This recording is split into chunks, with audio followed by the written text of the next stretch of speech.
মেয়ে মানুষের জীবন কতই আজব, তাই না? So hello everyone, good morning. সকলে কেমন আছো? আশা করছি সকলেই অনেক ভালো আছো।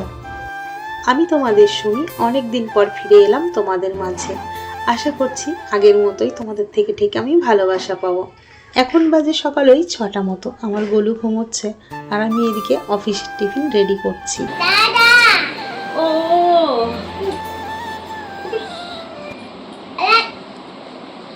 ও লাগছে, বুঝেছো তোমরা?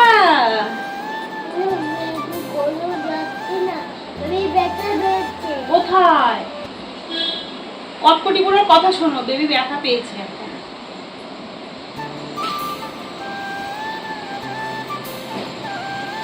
আমাদের কটকটিগুলো অনেক কথা শিখেছে, তোমরা তো জানো না।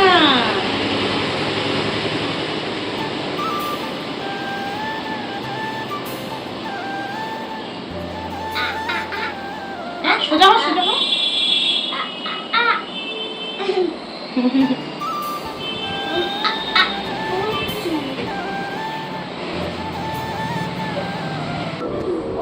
স্কুল থেকে এসেই দেখো বসে গেছি নাইটি সেলাই করতে।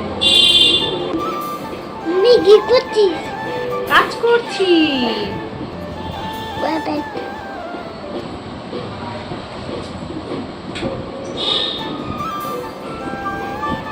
এই নাইটিটা কেনা হয়েছে অনেক দিন আগে, আর নাইটিটা কতদিন পরেও নিয়েছি দেখো, তারপরে আমার সেলাই করা হয়নি। সেই গুজে গুজে কোমরে গুজে গুজে পরে পরে এতদিন রয়েছে। সেলাই করার সময় তো হয়ই না, উল্টে গলুগুলো এসে গায়ের মধ্যে পড়ে, যার জন্য এই নাইটিটা ওইভাবেই রয়ে গেছে। তাই ভাবলাম আজকে একটু সেলাইটা করেই নেই, যেভাবে হোক। বড় নাইটি হলে বর্ষার সময় পরতে কেমন অস্বস্তি লাগে বলো। আর স্কুলে গেছি আধ ঘন্টার মধ্যে সব হয়ে গেছে। এবার ভাবছি মানে এখনই তো খাবো না, একটু পরে খাবো।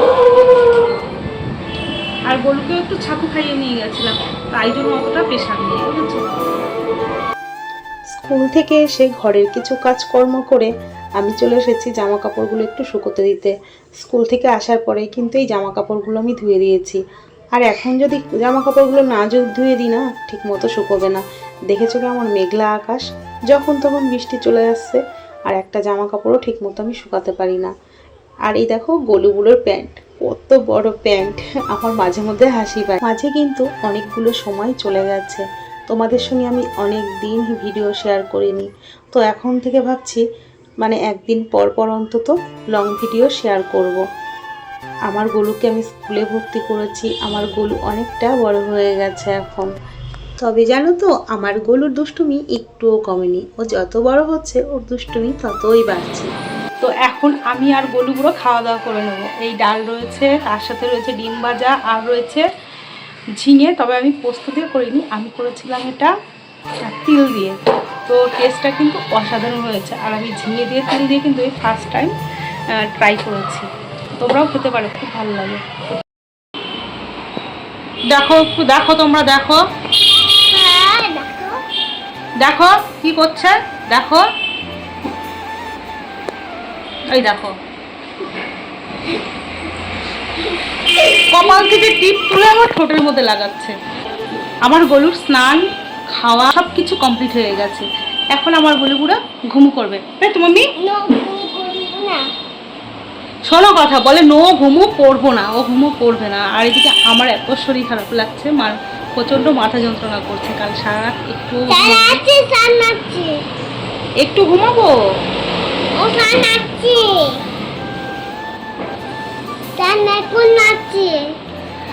আমি একটু ঘুমাবো, তাই গলু বেবির জন্য ঘুমানোর জো নেই। গলুগুলো সারাক্ষণ দুষ্টুমি করে। আর দেখবে এইটুকু সময় আমার ঘরের কি পরিস্থিতি করেছে। স্কুল দিয়ে আনার পর আমার ঘরটাকে গুছিয়েছিলাম, আবার ঘরটাকে নোংরা করেছে। ওই দেখো সমস্ত ঘরে খেলনা আর খেলনা, জায়গায় গলু বেবির খেলনা খেলনা খেলনা। তো চলো গরুগুলোকে দেখি একটু, আমার গলু বেবিটা একটু ঘুমাই কি না একটু চেষ্টা করে দেখি, এই আর কি। তারপরে যা হবে। বুড়োকে ঘুম পাড়িয়ে দিয়ে চলে এসেছি আমি রান্নাঘরে। রান্না করছি আজকে ডিমের অমলেট করে আলু দিয়ে তরকারি করব। আর কালকে ডাল করা আছে, আবার একটু মানে কি বলবো চিকেনও রয়েছে। সেই জন্য শুধু আজকে একটা তরকারিই করবো। আর তারপর থেকেও বড় কথা, রান্না করলে না খাওয়ার লোক নেই। কেন গরুর বাবা সকালে অফিসে গেছে, ও ফোন করে বলে দিয়েছে ওই অফিস থেকে ও অন্য অফিসে যাবে, মানে 2-3টে অফিস দেখতে হয়, তো অন্য অফিসে যাবে। তো ওখান থেকে বাড়ি আসতে আসতে রাত হয়ে যাবে। তাহলে এত রান্না করে কী করবো বলো? এই যে এখন যে রান্নাটা করছি, এই রান্নাটা আমাদের গিয়ে রাতে খাওয়া হবে। আমি আর গরু তো খেয়ে নিয়েছি, এখন তো আর খাওয়ার মতো কিছু নেই। ওটাও ভাজা করব, কেটে রেখে দিয়েছি। আগে ডিমটা করে নিই, তারপরে করব। গলুকে দেখছি ইদানিং কাঁকরোল ভাজাটা খেতে ভীষণ ভালোবাসছে, তো ওর জন্য কাঁকরোল সবসময় এনেই রাখছি ঘরে কচি কচি দেখে। তো ওইগুলো চাকচাক করে ভেজে দিচ্ছি, ওটাই ও খেয়ে নিচ্ছে ভালো। আমার সবকটা ভাজা হয়ে গেছে, এই একটাই বাকি ছিল। এদিকে আমার রাতের জন্য ভাত প্রায় রেডিও হয়ে গেছে। এখন কিন্তু ওই ধরো 5:30 মতো বাজে। তো রাতেরটা আমি এখন কমপ্লিট করে নিচ্ছি, কেননা যখন তখন কারেন্ট চলে যায়, আর কারেন্ট চলে গেলে ছেলে নিয়ে রান্না করা ভীষণ প্রবলেম হবে। এখানে আমি ইন্ডাকশানে ভাত বসিয়ে দিয়েছিলাম, ভাতটাও আমার হয়ে গেছে। চলো তোমাদের সঙ্গে আবার পরে দেখা হচ্ছে। সোনা পাখিটা কি করছে? বিবি দেখবে? না না, এখন বিবি দেখতে হবে না, খেলা করো, একটু খেলা করো, তারপরে আমরা পড়তে বসবো আর গল্প করবো। হ্যাঁ, একটু খেলা করে নাও। কি হলো? কি হয়েছে তোমার? বেবি স্যাড হয়েছে?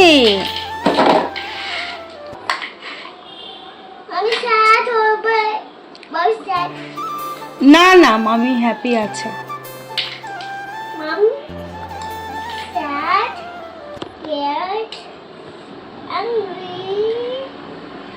এখন বাজে প্রায় রাত ওই 8টা মতো। গলুর পাপা এখনো বাড়িতে আসেনি, তো কাজকর্ম সব কিছু হয়ে গেছে। এখন আর মোটামুটি কোনো কাজকর্ম নেই। এখন গলুগুলোকে একটু পড়তে বসানো হবে।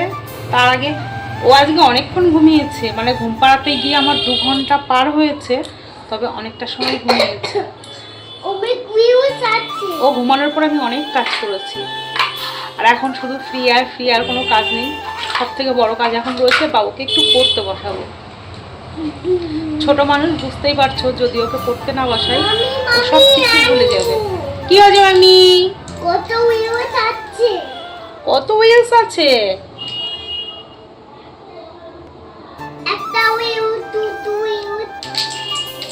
ওর কটা হুইলস আছে গুনছে। এই যে দেখো, বিছানাটাও এখনো সেভাবে আমি গোছাইনি। ও ঘুমানো ছিল, তো বিছানাটা এখন আমার ওইভাবেই রয়েছে। ও উঠেছে সন্ধ্যের সময়, আর আমি ফ্রেশ হয়ে চলে এসেছি।